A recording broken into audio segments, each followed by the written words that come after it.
आपका स्वागत है हमारे YouTube चैनल रिलैक्स माइंड में। जय श्री कृष्णा मित्रों, आपको जिंदगी में जो कुछ भी चाहिए या आपकी जो भी समस्या है, आप श्रीमद् भगवत गीता की यह 25 बातें ठीक से सुन समझ लो। आपकी हर इच्छा पूरी होगी, हर मुश्किल आसान होगी और आपका हर दुख दूर होगा। गीता का यह ज्ञान अमृत से भरा है जो इंसान के मरे हुए मन और जीवन में एक नई जान डाल देता है। मैं गारंटी के साथ यह बात कह सकता हूँ कि जो कोई भी इन 25 बातों को ध्यान से पूरा वीडियो के अंत तक सुनेगा, उसे अपनी हर समस्या का हल मिल जाएगा, उसे वह सब कुछ मिल जाएगा जो वह पाना चाहता है। श्रीमद् भगवत गीता का सबसे पहला उपदेश यह है कि जिंदगी में कभी भी खुद को किसी का मोहताज मत बनाना, क्योंकि जब तक आप किसी के मोहताज नहीं होते तब तक आपको कोई दुख नहीं पहुंचा सकता, कोई आपका फायदा नहीं उठा सकता। जिस इंसान के आप मोहताज हो जाओगे वो आपको एक्सप्लॉइट करना शुरू कर देता है।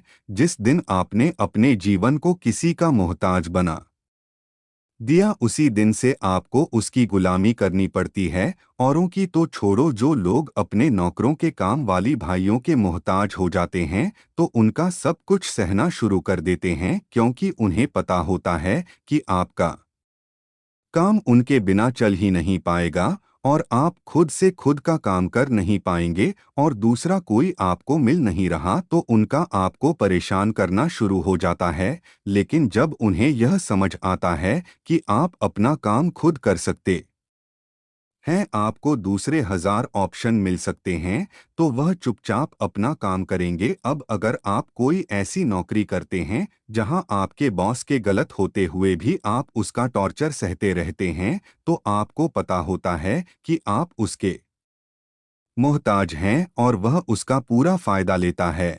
और तो और जिस घर परिवार में आप रहते हैं, अगर वहां भी आप किसी के मोहताज हैं तो वह आपको पूरा चूस लेता है, क्योंकि वहां आप 24 घंटे रहते हैं, कहीं और जा ही नहीं सकते।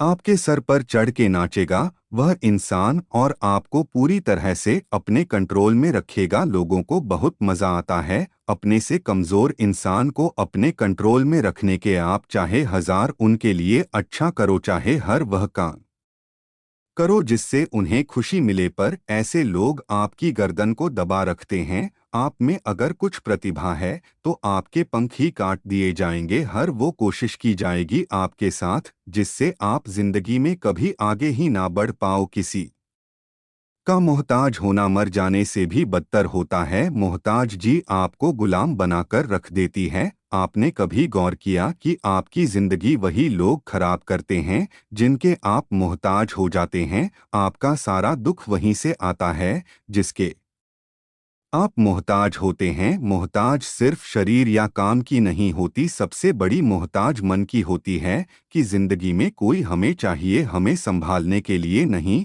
तो हम खुश नहीं रह पाएंगे। अकेलापन लोगों से झेला नहीं जाता है। फिर कई बार आप ऐसे लोगों से जुड़ जाते हैं जो आपकी इस मन की मोहताज का पूरा फायदा उठाते हैं। आप उनसे रिश्ता इसीलिए जोड़ते हैं ताकि आपकी जिंदगी में थोड़ी खुशी आए, पर वो लोग आपको खून के आंसू रुलाते हैं, आपकी पूरी जिंदगी नर्क बना देते हैं। याद रखना एक बात, माँ बाप के अलावा ऐसा दुनिया में आज तक कोई पैदा नहीं हुआ है कि आप जिसके मोहताज हो और वह आपका फायदा ना उठाए। इसीलिए जिंदगी में कभी भी खुद को किसी का मोहताज मत बनाना। श्रीमद् भगवत गीता का दूसरा उपदेश यह है कि जब भी जिंदगी में खुद को अकेला महसूस करो तब इस सच्चाई को ठीक से समझ लेना कि आप दुनिया में अकेले ही आए थे और अकेले ही जाओगे। वास्तविकता में यहाँ कोई आपका अपना नहीं है। एक दिन तो जो माँ बाप हमें जन्म देते हैं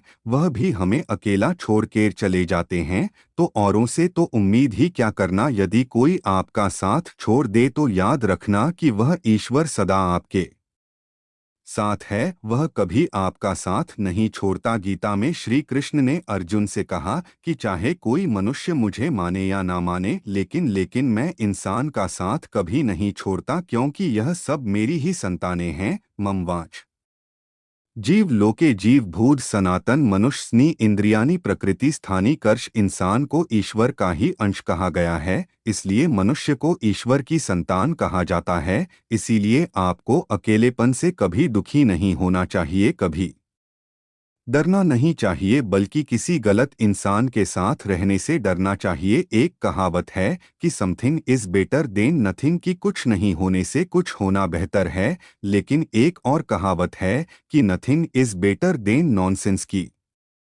नॉनसेंस लोगों के साथ रहने से अच्छा है आप अकेले ही रहो। इसीलिए गीता का यह उपदेश हर इंसान के लिए बहुत जरूरी है, जो खुद को अकेला समझकर दुखी हो जाते हैं। इसीलिए अकेलेपन से डरना, दुखी होना छोड़ दो, क्योंकि यहाँ कोई किसी का नहीं होता। गीता का तीसरा उद्य यह है कि जीवन में जब भी कोई मुश्किल आए तो हिम्मत मत हारो, बस थोड़ा धीरज रखो। जो लोग मुश्किल वक्त में खुद को थोड़ा संभाल कर धीरज रखते हैं, वह हर मुश्किल को डोट आसानी से पार कर जाते हैं। एक राजा अपने गुरुजी के पास गया और उसने गुरुजी से जाकर बोला कि ऐसे तो राज्य में हर प्रकार की खुशहाली है, पर वक्त का कोई भरोसा नहीं है। अगर कभी जिंदगी में कोई मुश्किल वक्त आए, कोई बुरा वक्त आए, तो उस वक्त के लिए मुझे कोई मंत्र दीजिए, कोई शिक्षा दीजिए, कोई उपदेश दीजिए कि उस बुरे वक्त से कैसे बाहर निकलना है। तो गुरुजी ने उसे एक ताबीज बांध कर दे दिया और राजा से कहा कि इस ताबीज में मैंने एक मंत्र लिख कर रखा है। जब तुम्हारी जिंदगी में बहुत बुरा वक्त आए और तुम्हें लगे कि इससे बुरा तो अब कुछ हो ही नहीं सकता, उस समय पे ये ताबीज खोल के तुम इस मंत्र को पढ़ लेना, तुम्हारे अंदर बहुत शक्ति आ जाएगी। और एक दिन ऐसा हुआ भी कि उस राजा के राज्य पे किसी दूसरे राजा ने आक्रमण कर दिया और इस राजा की ऐसी स्थिति हुई कि उसे अपना राज्य छोड़कर, पूरे शहर को छोड़कर अपने कुछ लोगों के साथ भागना पड़ा। उस समय पर राजा बहुत दुखी था और विचार करने लगा कि गुरुजी ने मुझे एक ताबीज दिया था कि जब जिंदगी में बहुत बुरा वक्त आए तब इसे खोलकर पढ़ना, और इसके अंदर जो मत लिखा हुआ है वह मेरे अंदर शक्ति भर देगा। राजा ने विचार किया कि इससे बुरा वक्त और क्या हो सकता है। उसने गुरुजी का दिया हुआ ताबीज खोला और उसके अंदर लिखा हुआ था कि यह वक्त भी गुजर ही जाएगा। इस वचन को पढ़कर राजा के मन में एक शक्ति आई, विश्वास जगा। यह जो पूरा वक्त है यह भी टिकने वाला नहीं है, यह भी निकल ही जाएगा। इसलिए मुझे हिम्मत नहीं हारनी, वापस से अपनी सेना खड़ी करनी है। और उस राजा ने वापस से अपने सैनिकों को जमा करके अपनी सेना को खड़ा किया और उस राजा पर हमला करके अपना राज्य वापस प्राप्त किया। तो जिंदगी में स्थिति चाहे कितनी भी बुरी क्यों ना हो, वह हमेशा के लिए नहीं रहने वाली, वह भी एक दिन गुजर जाएगी। वक्त चाहे कैसा भी हो, एक दिन जरूर बदल जाएगा। हमारी जिंदगी में न जाने कितनी बार दुख आए, कितनी बार मुश्किल वक्त आया, लेकिन हम हर बार निकल जाते हैं। इस आपकी जिंदगी में जब कोई मुश्किल वक्त आए, बुरा वक्त आए, तो मन में यह विश्वास रखना कि यह वक्त भी एक दिन गुजर ही जाएगा। इसलिए अपनी हिम्मत मत हारो। अगर आपके अंदर धीरज है तो आप बुरे से बुरे वक्त को भी जरूर पार कर जाओगे। श्रीमद् भगवत गीता का चौथा उपदेश यह है कि जब कोई आपके साथ धोखा या छल करे तो उसको कोसना या दुखी होना छोड़ दो, बल्कि उससे शिक्षा लो कि लोग असलियत में वैसे नहीं होते जैसा आप उन्हें समझ लेते हैं। यहाँ पर ना लोग अपने मुंह पर मुखौटा लगा के घूमते हैं, यहाँ हर इंसान खुद को अच्छा दिखाने की कोशिश करता है, अच्छा बनने की कोशिश कोई नहीं करता। आप किसी के साथ थोड़ा गलत व्यवहार करके तो देखो, उसका असली रंग सामने आ जाएगा। या फिर जब आपकी जिंदगी में कुछ मुश्किल वक्त आएगा तो भी आपको उसका असली रंग देखने को मिल जाएगा। इसीलिए किसी पर भी जल्दी भरोसा नहीं करना चाहिए, किसी से भी इतनी उम्मीद नहीं लगानी चाहिए कि बाद में हमारा दिल ही टूट जाए, क्योंकि दुनिया के यह लोग ना कभी किसी के हुए हैं और ना कभी किसी के होंगे। अपना दिल उस ईश्वर को समर्पित कर दो, फिर देखना आपका दिल कोई नहीं दुखा पाएगा। श्री कृष्ण ने अर्जुन से गीता के 12वें अध्याय भक्ति योग में कहा है, मव मन आध स्तव म बुद्धि निवेश की है। अर्जुन, तू अपना मन, अपनी बुद्धि, अपना दिल मुझ में लगा दे, फिर देखना तेरा दिल कोई नहीं दुखा पाएगा, कोई तेरा दिल नहीं तोड़ पाएगा। याद रखना, इस दुनिया में आप जिससे भी सबसे ज्यादा दिल लगाओगे, सबसे ज्यादा दुख भी आपको वही इंसान देगा, क्योंकि इस दुनिया में ना दिल की कोई कदर नहीं है, भावनाओं की कोई कदर नहीं है। यहाँ कदर होती है मतलब की फायदे की, कि आपसे किसी का क्या फायदा हो सकता है। जब तक आपसे लोगों का मतलब है, तब तक सब लोग आपसे अच्छा चलते हैं। जैसे ही उनका मतलब खत्म हो जाता है, वैसे ही उनका बात करने का तरीका भी बदल जाता है। इसीलिए जब आप किसी से नया नया मिलते हैं, तो उस पर यकीन मत करिए, वह सिर्फ एक मुखौटा है, आपको दिखाने के लिए, आपको फंसाने के लिए। अब यह आप पर निर्भर करता है कि आप उसमें फंसते हैं या अपनी समझ से का काम लेते हैं। गीता की 5वीं शिक्षा यह है कि आप अपने गुजरे हुए वक्त को भूल जाओ, क्योंकि अगर आप गुजरे हुए वक्त के दुख में जीते रहोगे, उसके पश्चाताप में जीते रहोगे, तो आज में आप कभी खुश नहीं रह पाओगे। समझदार लोग जो समय चला गया है उसका दुख कभी नहीं करते। आपका बीता हुआ कल कैसा भी क्यों ना हो, पर उसका प्रभाव आपके आज पर नहीं पड़ना चाहिए। जो भी आपके साथ हुआ उससे सबक लो, शिक्षा लो कि अब यह जिंदगी में आगे नहीं होने देंगे हम, और जीवन में आप आगे बढ़ जाओ। कई बार ना लोग रोते रहते हैं कि उस इंसान ने मेरे साथ इतना गलत किया, इसलिए आज जिंदगी में मैं इतना दुखी हूँ। लोग कोसते रहते हैं दूसरों को कि उसकी वजह से मेरी जिंदगी में दुख है, उसकी वजह से मेरी जिंदगी खराब हो गई है। लेकिन जब तक आप उसे कोसते रहेंगे, आप जिंदगी में कभी खुश नहीं रह पाएंगे, कभी आगे नहीं बढ़ पाएंगे। जो हुआ, जो लोगों ने आपके साथ किया, उसे आप बदल नहीं सकते, लेकिन आपका आज आप जरूर बदल सकते हो। कल के दुख से छूटना चाहते हो तो कल में नहीं, आज में जीना शुरू करो। आपको ऐसा एक भी इंसान नहीं मिलेगा जो अपने कल में जीता हो और प्रसन्न रहता हो। आपको सिर्फ वही इंसान खुश रहेगा जो अपने आज में जीता है। कल में जीने वाला इंसान किसी ना किसी पीड़ा से जुड़ा होता है, किसी ना किसी दुख, किसी ना किसी पश्चाताप से जुड़ा होता है। कल में जीना आपकी जिंदगी की सारी खुशियां छीन लेगा, तो जितना हो सके अपने पास्ट को भूल जाइए और अपने प्रेजेंट में जीना शुरू कीजिए। श्रीमद् भगवत गीता का 6वां उपदेश यह है कि प्रेम उसी से करो जो आपके प्रेम के लायक हो। जिसे आपके प्रेम की कदर नहीं, उससे जितना दूर रहो उतना अच्छा होता है। आजकल लोग कहते हैं कि सबसे ज्यादा पीड़ा प्रेम देता है। लोगों ने प्रेम जैसी पवित्र चीज को गंदा कर दिया है, जहर बना दिया है। सबसे ज्यादा लोग एक दूसरे को प्रेम और भरोसे के नाम पर ही लूटते हैं। अगर आपका किसी से प्रेम नहीं है, तो वह आपकी भावनाओं को चोट पहुंचा ही नहीं सकता। संबंध चाहे जो भी हो, हद से ज्यादा किसी से प्रेम करोगे और अगर वो उसके लायक नहीं, तो सिवाय दुख के और कुछ नहीं मिलेगा। वास्तविकता में प्रेम पीड़ा नहीं देता, बल्कि ऐसे इंसान से प्रेम करना पीड़ा देता है जिससे आपके प्रेम की कदर नहीं है। तो प्रेम सिर्फ उसी इंसान से करो जिससे आपके प्रेम की कदर नहीं है।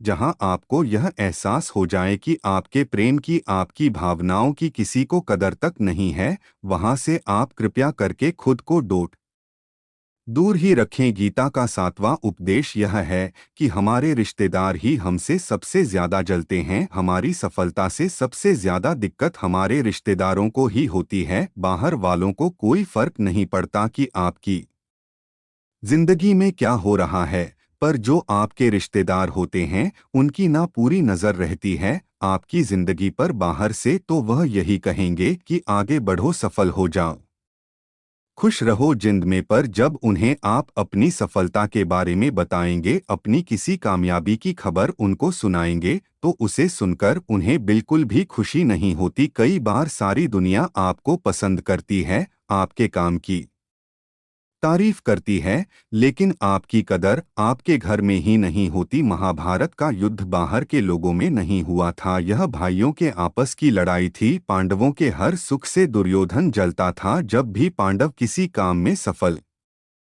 होते थे उससे बिल्कुल भी बर्दाश्त नहीं होता था। दुर्योधन हर कोशिश करता था पांडवों को नीचा गिराने का, जितना हो सके उन्हें दुखी करने का, और वही भाइयों की आपसी जलन महाभारत के युद्ध की वजह से हुई, जिसमें जाने कितने अनगिनत लोग मारे गए। बाहर वाले को क्या फर्क पड़ता है कि आप कैसी जिंदगी जीते हैं, लेकिन यह जो रिश्तेदार होते हैं, ये जो करीबी लोग होते हैं, मजाल जो इन्हें आपकी खुशी बर्दाश्त हो जाए, सबसे खतरनाक होते हैं ये लोग, क्योंकि ये बाहर से बहुत मीठा चलते हैं, आपको अच्छे अच्छे शब्द कहते हैं, लेकिन आपके पीठ पीछे ये आपसे जरा भी खुश नहीं होते। तो इसीलिए किसी को भी अपना समझने से पहले आप यह जरूर चेक कर ले कि वह सच में आपका अपना है या सिर्फ अपनेपन का दिखावा हो रहा है। गीता का 8वां उपदेश यह है कि आज के युग में बहुत ज्यादा अच्छे मत बनो, नहीं तो यह दुनिया आपको लूट के कंगाल कर देगी। पांडवों की कहानी यह शिक्षा देती है कि ज्यादा अच्छा बनना आपको कई बार बहुत दुख दे सकता है। जो पांडव हमेशा धर्म पर चलते थे, कभी कोई गलत काम नहीं किया, लेकिन उनका सारा राजपाट चला गया। उनकी पत्नी को भरी सभा में नग्न करने की कोशिश की गई, भिक्षा लेकर के उन्हें अपनी जिंदगी गुजारनी पड़ी। कारण क्या था? वह कुछ ज्यादा ही अच्छे बन रहे थे। यह तो तब की बात है, और आज की दुनिया तो और बदल चुकी है। लोग ना अच्छे इंसान को इज्जत कम देते हैं, बल्कि उसका इस्तेमाल ज्यादा किया जाता है। अगर आप भी लोगों के साथ अच्छा चलते हैं, तो आप इस चीज को खुद अनुभव कर पाएंगे। आप जितना लोगों के साथ अच्छा चलते हैं, लोग आपके साथ उतना गलत व्यवहार करते हैं। लोग आपका उतना ज्यादा इस्तेमाल करते हैं। आप दूसरों की खुशी के लिए कुछ भी करते जाते हैं, और लोग सिर्फ आपका एडवांटेज लेने में लगे रहते हैं। इसलिए आज के जमाने में खुश रहना है ना, तो बहुत ज्यादा अच्छे मत बनो। इसका मतलब यह नहीं कि आप बुरे इंसान बन जाओ। आप अपनी नज़र में अच्छे बन के रहो। दुनिया की नज़र में अच्छे बनने की कोशिश कभी मत करना। गीता का 9वां उपदेश यह है कि जहां आपके लिए प्रेम और इज्जत नहीं है, वहां कभी मत जाओ। महाभारत का युद्ध शुरू होने से पहले श्री कृष्ण हस्तिनापुर गए थे पांडवों की तरफ से शांति प्रस्ताव लेकर के। तब शकुनी ने दुर्योधन से कहा, ये कृष्ण बड़ा मायावी है, अगर यह हमारे पक्ष में आ जाए तो समझ लो पांडव हार ही गए। तो इसकी सेवा करो, इसको अपने घर आने का निमंत्रण भेजो, इसे खुश करो। जब श्री कृष्ण हस्तिनापुर पहुंचे तो दुर्योधन ने उन्हें अपने घर आने के लिए कहा, और श्री कृष्ण से कहा, आप मेरे घर पर रहिए, मेरा आतिथ्य स्वीकार कीजिए, मेरे घर में भोजन कीजिए। तो श्री कृष्ण ने दुर्योधन से कहा कि दुर्योधन, इंसान को किसी के घर तभी भोजन करना चाहिए, तभी जाना चाहिए, या तो उससे बहुत प्रेम हो, या तो हमारे जीवन में कोई बहुत बड़ी आपत्ति आ गई हो। ना तो मेरी जिंदगी में कोई आपत्ति आई है, और ना ही तुम्हारा मुझसे कोई प्रेम है, तो तुम्हारे घर तो मैं कभी नहीं आऊंगा। तुम मुझे अपने घर बुला रहे हो सिर्फ और सिर्फ अपना मतलब पूरा करने के लिए, और मतलबी लोगों के घर कभी नहीं जाना चाहिए। इसलिए इससे हमको यह शिक्षा मिलती है कि जिसके दिल में आपके लिए प्रेम नहीं है, इज्जत नहीं है, वहां आपको कभी नहीं रहना चाहिए। आपको सिर्फ उसी जगह रहना चाहिए जहां आपकी कदर हो, आपको इज्जत मिले, और जहां आपको प्रेम मिले। गीता का 10वां उपदेश यह है कि कभी भी अपने धन, अपने पद और बल का अभिमान नहीं करना चाहिए। दुर्योधन को बहुत अभिमान था कि मेरे पास भीष्म पितामह जैसे, द्रोणाचार्य और कर्ण जैसे योद्धा बैठे हैं, तो यह पांडवों को तो मैं यूं ही मसल के रख दूंगा। अपने धन का अभिमान था, अपने पद और शक्ति का अभिमान था, लेकिन वह अभिमान ही एक दिन उसके सर्वनाश का कारण बना। जो लोग अपने पैसे के अहंकार में या शक्ति के अहंकार में दूसरों को नीचा दिखाते हैं, दूसरों को चोट पहुंचाते हैं, एक दिन उनकी वही गलती उनका सर्वनाश कर देती है। इसलिए जीवन में आप चाहे कितने भी सफल हो जाएं, कितने भी बड़े इंसान हो जाएं, लेकिन उसका अभिमान दूसरों को कभी मत दिखाना। गीता का 11वां उपदेश यह है कि जो दूसरों के साथ छल करता है, उसका अंत बहुत बुरा होता है। दुर्योधन का मामा शकुनी और दुर्योधन ने पांडवों के साथ जीवन भर छल किया, पग पग पर उन्हें धोखा दिया, कभी ईमानदारी से उनके साथ नहीं चला, और उसका परिणाम दुर्योधन को यह मिला कि उनके दल का हर एक बड़ा योद्धा छल के द्वारा ही मारा गया, क्योंकि दुर्योधन ने जैसा कर्म किया था उसको वैसा ही फल मिला। सारा जीवन भर उसने छल किया तो अंत में उसकी खुद की मृत्यु भी एक छल से ही हुई थी। इसीलिए कोई अगर खुद को बहुत ज्यादा चालाक समझता है कि दूसरे को धोखा दे दिया, दूसरे को बेवकूफ बना दिया, एक दिन कोई आएगा उसकी जिंदगी में भी जो उसको भी धोखा देगा, क्योंकि कर्मा सबके चेहरे याद रखता है। जो जैसा कर्म करता है उसको वैसा फल जरूर मिलता है। गीता का 12वां उपदेश यह है कि जो इंसान आपको बार बार चोट पहुंचाए उसे कभी माफ नहीं करना चाहिए। युधिष्ठिर ने दुर्योधन को बार बार माफ किया और उसका परिणाम यह हुआ कि उन्हें अपनी जिंदगी में बहुत बड़े दुखों का सामना करना पड़ा। वही इंसान अगर एक बार गलती करे तो माफ करना फिर भी ठीक है, लेकिन कोई अगर बार बार गलती करे उसे माफ करना आपको बहुत ज्यादा नुकसान पहुंचाएगा, क्योंकि वह गलती नहीं हो रही है उससे, वो उसकी आदत है, वह ऐसा ही है, वह हमेशा आपके साथ ऐसा करेगा। तो बहुत ज्यादा दयालु मत बनो। किसी को माफ करने में और बेवकूफ बनने में बहुत बड़ा अंतर होता है।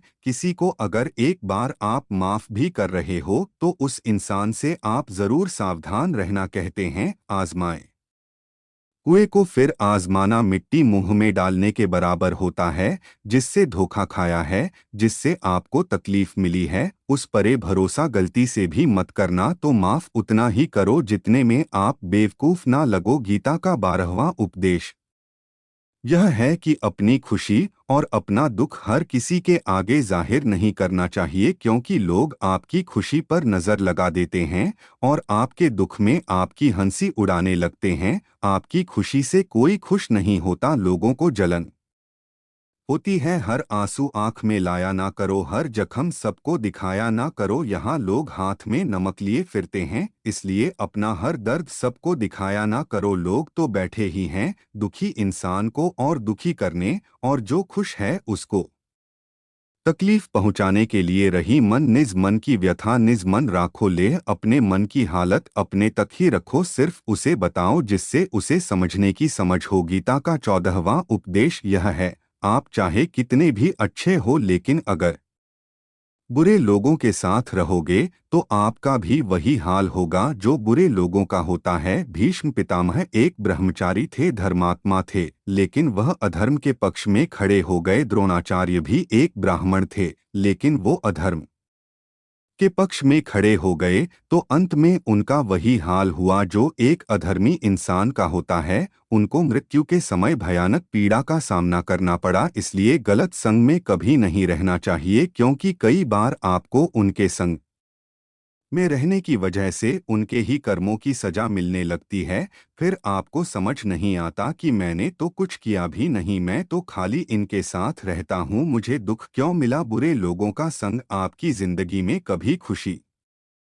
नहीं लाएगा, इसलिए हमेशा अच्छे संग में रहना चाहिए। गीता का 5वां उपदेश यह है कि मूर्ख और दुष्ट लोगों को कभी ज्ञान नहीं देना चाहिए, इससे उनके अहंकार को चोट लगती है और वह आपके लिए मन में वैर भाव रख के बैठ जाते हैं और वक्त आने पर आपको ही नुकसान पहुंचाते हैं। गीता का 100वां उद्देश्य है कि किसी से भी हद से ज्यादा लगाव कभी मत रखना। दुर्योधन के पिता धृतराष्ट्र का राजगद्दी से बहुत लगाव था। राजगद्दी के आगे उन्हें कुछ भी दिखाई नहीं देता था और गद्दी के लिए उनका वह हद से ज्यादा लगाव और मोह पूरे राष्ट्र को ले डूबा, अनंत लोगों की मौत का कारण बन गया। आप भी जब ऐसे ही किसी के पीछे हद से ज्यादा पागल हो जाते हैं तो वह चीज आपको मिले या ना मिले, लेकिन आपकी जिंदगी जरूर खराब कर देती है। गीता का 7वां उपदेश यह है कि क्रोध मनुष्य का सर्वनाश कर देता है। क्रोधी इंसान का कोई मित्र ही नहीं होता, हर इंसान उससे दूर भागता है,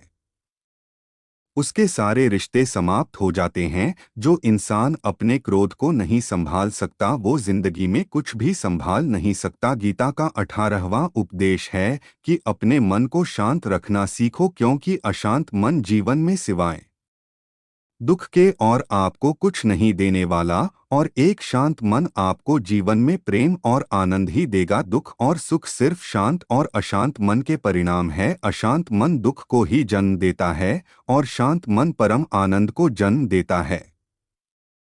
गीता का 19वां उपदेश यह है कि आंखों से सच दिखने वाली बात पर भी एकदम से जल्दी भरोसा नहीं करना चाहिए। ऐसी बहुत कहानियां आपने सुनी होगी कि कई बार आंखों से दिखने वाली बात भी सच नहीं होती है, इसीलिए भरोसा करने में कभी भी जल्दबाजी मत करना। गीता का 20वां उपदेश यह है कि लोगों में अपना सहारा ढूंढना छोड़ दो। सबसे बड़ी आपके मन की यही कमजोरी होती है कि आप दूसरों में सहारा ढूंढते हैं, और यही चीज आपको कमजोर बनाती है। यही चीज आपका खुद पे विश्वास खत्म कर देती है। जो लोग सोचते हैं ना कि यह तो मेरा सहारा है, यह तो मुश्किल वक्त में मुझे काम आएगा, वही लोग मुश्किल वक्त में सबसे ज्यादा दुखी और अकेले पड़ जाते हैं। आप सिर्फ ईश्वर को अपना सहारा बनाओ। देखना जब भी कोई मुश्किल आएगी ना किसी को आपकी मदद के लिए भेज ही देंगे। दुनिया को सहारा मत बनाओ, वो खुद अपने लिए सहारा ढूंढ रहे हैं। वह आपका सहारा कैसे बनेंगे?